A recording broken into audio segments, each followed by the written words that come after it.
So we are now moving on to section 15.1 in the textbook, and this section is focused on bacterial gene expression. And you're going to see that bacteria respond to changes in the environment by regulating the transcription of certain genes. So if you remember, the central dogma of biology states that we go from the genes in DNA to protein, and those proteins are going to give us the expressed genes. We want to only express genes when they're necessary, because otherwise our cells are wasting energy. And so in order to regulate gene expression, a cell can do this by using something known as feedback inhibition. And in bacteria, this feedback inhibition is controlled by something known as the operon model, which we'll come into in a moment. But really, there's two ways that we can regulate the production of a gene. So one is by actually adjusting the activity of the enzymes that are present. And we kind of talked about this when we learned about enzymes. There's several ways that you can, for example, change the shape of an enzyme or denature an enzyme to make it work better or worse. Or you could increase the concentration of enzymes, something like that. The other option is to actually regulate the production of genes that are expressed by regulating the genes that encode for the enzymes themselves. So we could regulate the transcription of these genes in order to either enhance the production of these enzymes or maybe inhibit that production of the enzymes. And the operon model does just that. So a group of functionally related genes that can be controlled by a single on or off switch is known as an operon. This you can kind of think of like a light switch. It either turns on or off. But these genes work together when they are being transcribed. So if the transcription is on, they're all going to be transcribed. If it's off, none of them will be transcribed. The switch is a segment of DNA called an operator, and this is usually located within the promoter. The operon itself is the entire stretch of DNA that includes the promoter, the operator, and the functionally related genes that are controlled by these things. The operator or the operon can be turned off by a protein known as a repressor, and this repressor blocks gene transcription by binding to the operator, and you'll see in a moment it blocks RNA polymerase from binding to it. So if you remember, transcription happens because RNA polymerase binds to the promoter and begins reading those nucleotides. The repressor protein attaches to that site and prevents RNA polymerase from coming through. And the repressor is the product of a separate regulatory gene that is always present. So the repressor is always present, but you'll see based on the conditions that a bacterial cell is located in, that repressor may be activated or it may be inactivated. When it's in an active form, that means it's going to be able to bind, and when it's in an inactive form, it will not bind to the operon. So a co-repressor is the other molecule that cooperates with the repressor, and that's what's going to move it from an inactive form to an active form. And then when those two things work together, we can switch an operon off. So one example of this is known as the trip operon, which is responsible for producing tryptophan. And this is in E. coli. So normally the trip operon is on, and in this case the genes that are required to make tryptophan are transcribed. Tryptophan is catalyzed, the production of tryptophan is catalyzed by different enzymes, and there's 5 genes that encode these enzymes.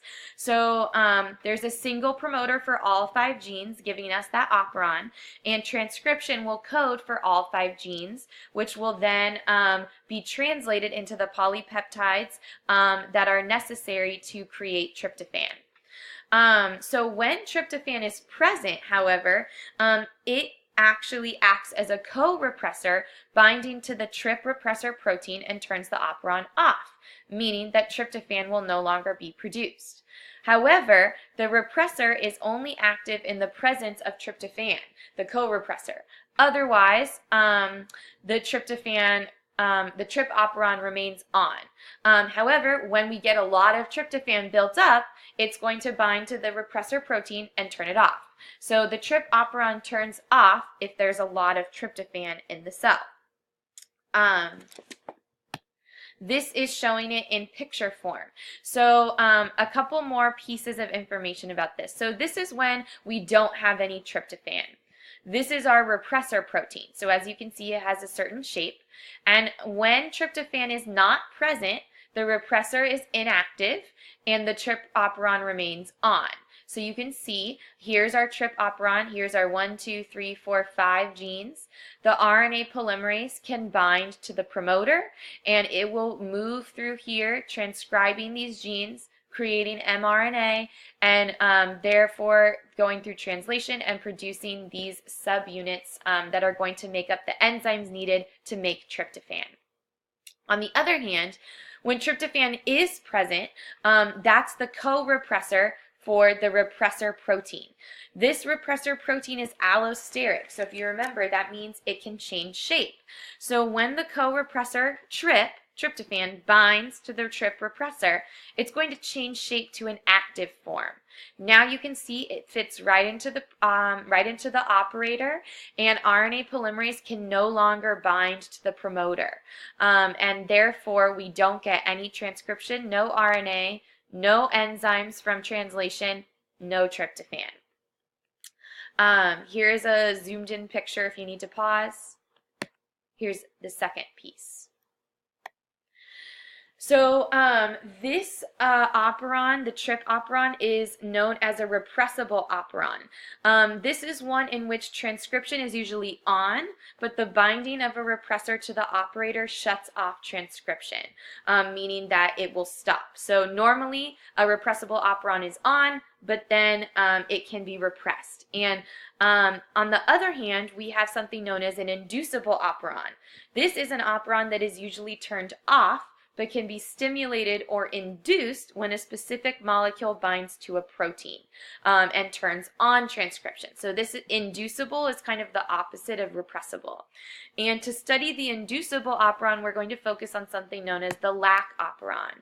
Once again, this is found in bacteria, and we're going to focus on the lac operon in E. coli.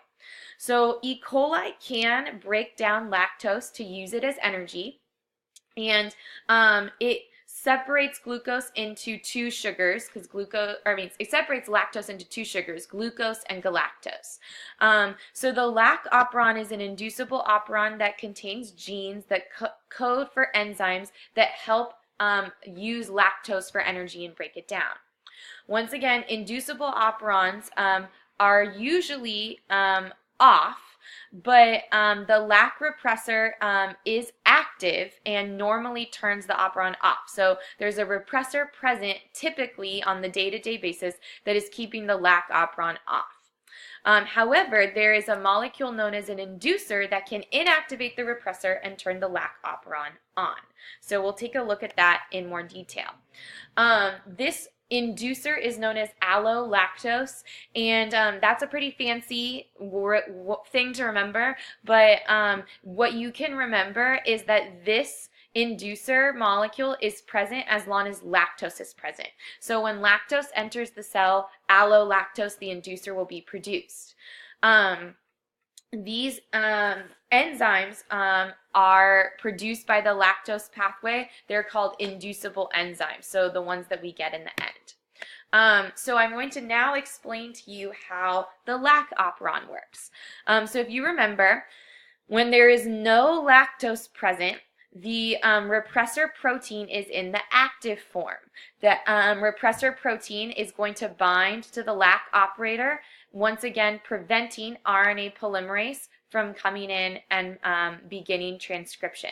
So we're not going to get any genes from the lac operon in this case.